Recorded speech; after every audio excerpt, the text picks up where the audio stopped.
Mercury retrograde is an optical illusion. So what is a Mercury retrograde? Let me tell you about it real quick. Mercury is the closest planet to the sun. It orbits the sun every 88 days. That's why you have 3 to 4 retrogrades in a year. And every year, Mercury retrogrades in one element. This year, Mercury is retrograding in the element of fire. Aries had the retrograde earlier this year. Right now, Leo is going through the Mercury retrograde. And then later on this year, Sagittarius is going to experience the Mercury retrograde. A lot of people are saying that their sun sign and their Mercury and their Venus are all the same, which is very common because the sun, Mercury, and Venus, and then you have Earth, and then you have the moon.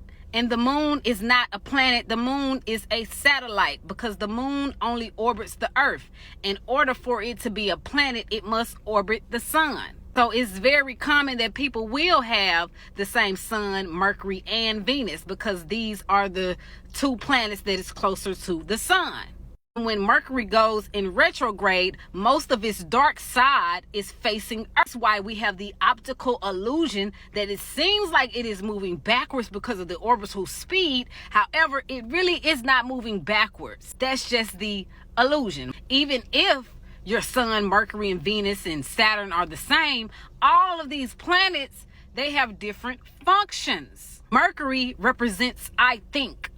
Mercury is about thoughts. It's about perspectives. It's about learning, about the way you communicate, the way you speak. This Mercury retrograde began July 17th, which was Cancer, but it went into Leo, which is feminine and masculine energy, water sign, and fire energy.